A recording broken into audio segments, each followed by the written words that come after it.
Team, hope you're all doing well. I got a great question, and the question is, should I run in super shoes? If it was me right now, if I was training at an elite level like I used to, and I was really trying to go after new personal best, or if I was on training for track races or road races, without a doubt, I would absolutely wear these shoes.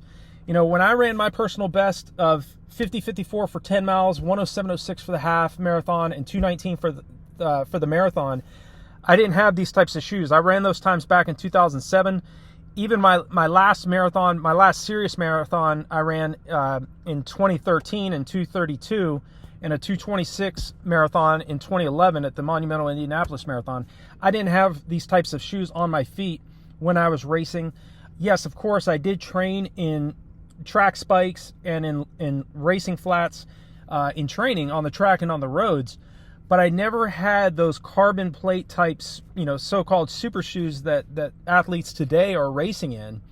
And I think if you were wearing a regular pair of racing shoes, or if you were on the track and wearing a regular pair of track spikes that didn't have the technology that we have today, you're at a serious disadvantage compared to the athletes that are wearing them. Of course, there's a lot of information out there about how these so-called super shoes are making the sport kind of look bad because athletes are running so much faster and they seem to have such a greater advantage because they're wearing these shoes.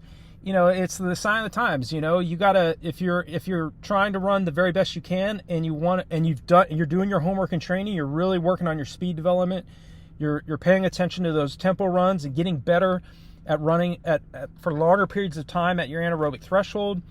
You're changing up your strategy. You're paying attention to mental rehearsal. You're doing all the things that great middle to long distance runners are doing.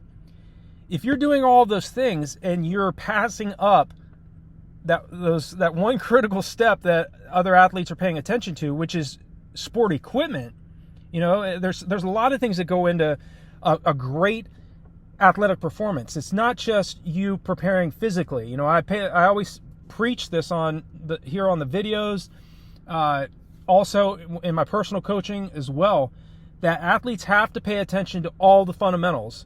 If you're just training if you're just paying attention to your physical preparation, you're only doing 50% of the work. You have to pay attention to mental rehearsal and it doesn't take that long. It takes 10 to 15 minutes a day. Turn off all your devices. You know, pay attention to this right before you go to bed or right when you get up in the morning. Spend a few minutes seeing yourself passing people, visualizing yourself running across the finish line in your goal time. Do those things, as well as pay attention to the types of equipment you have on your feet. Okay, again, if I was running marathons today seriously, or if I was getting on the track, there's no way in the world I would not have a pair of these so-called super shoes on my feet. You know, if just about everybody that you're competing against now, either on the track or on the roads, are wearing these shoes. Of course, I always look back and always wonder what type of marathon time would I have run had I had a pair of the Nike Vaporfly or Alpha Flies on my feet when I ran 2:19:35 at the 2007 California International Marathon. I think I probably would have ran 2:15 to 2:17 range. You know, I'll never know now. Or on the track, I don't know what types of times I would have ran, you know, on the track. I ran 4 minutes flat for 1,500 meters in college, 15:19 for 5,000 meters in college, 8:44 for 3,000 meters indoors, 14:18 for 5K on the roads, 31:09 for 10K on the roads, and 50:54 for 10 miles. So those are the types of times I was dropping without these types of shoes on my feet. And there are a lot of athletes in our history that ran far faster than I ever ran, and you know, world-class times, you know, sub 2:08 for the marathon with regular shoes on their feet. Okay, so just know this: yes, you do want to have great shoes on your feet. You do want to experiment and see how you feel in those types of super shoes, but no super shoe in the world, no matter what brand, is going to do anything for you and I if we're not prepared physically and mentally for our competitions. So it's the same with track surfaces. It's the same when you hear athletes say, oh, well, I want to find a fast course to run on. There's no such thing as a fast course anywhere. Chicago's not fast. Rotterdam's not fast, Berlin's not fast, London's not fast if you're not in great shape. Okay, you have to prepare physically and mentally to run on a so-called fast course. Okay, what makes a fast course is a fast, well-prepared, anaerobically fit athlete. But super shoes are definitely an advantage. I think every athlete that's competing and is serious about running a faster time on the track or on the roads, there's no question about it. You definitely need to have these on your feet. Of course, you can go out and compete, and there's a lot of athletes out there that still can outrun athletes that have super shoes on their feet. Again, it comes back to how prepared that athlete is, both physically and mentally. Okay, you cannot just pay attention to just physical training. Okay, the world's top middle to long distance runners and world-class sprinters visualize success as well as prepare physically for success. What we're seeing today with these times, 26:11 is the world record now for 10,000 meters on the track, 12 minutes and 35 seconds for 5,000 meters on the track. The world record now for the marathon is 2:01:09, and Kelvin Kiptum of Kenya just recently ran 2:01:25 for the London Marathon, wearing the super shoes, taking over a minute off the course record, which was Eliud Kipchoge's course record. These athletes, all of these great athletes, yes, are wearing super shoes, but they also are doing their homework and training. They're in supreme physical as well as mental shape, and that is why they're running such great times. I don't know how many athletes are out there that are unclean, that are using performance-enhancing drugs.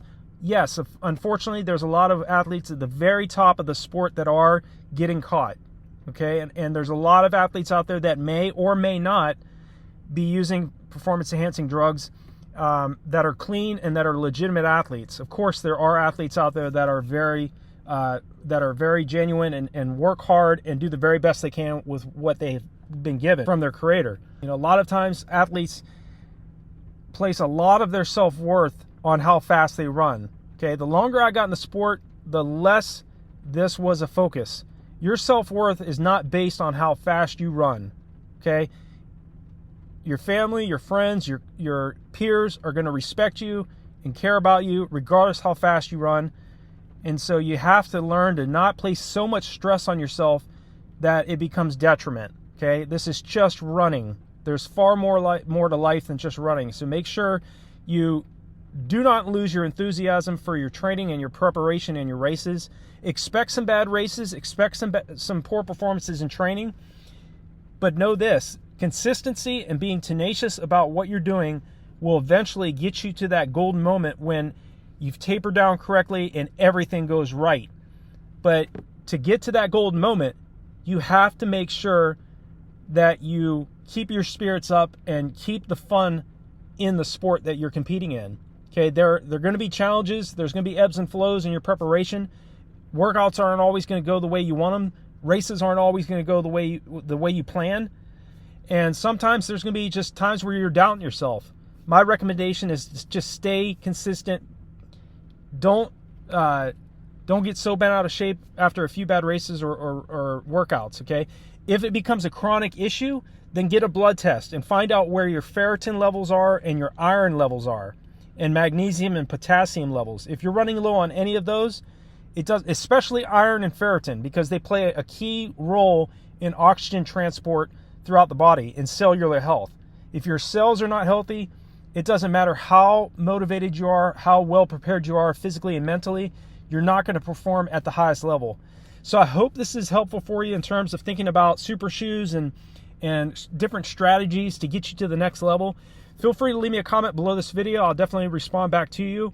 And if you're new to the channel, this is the first time seeing any of my videos, hit the subscribe button and the bell icon so when I make new videos, you'll be notified of it. And there are also resources below all of my videos there for you to help you get to the next level, as well as on RunDreamAchieve.com. So I wish you all the best, and I will talk to you all in the next video.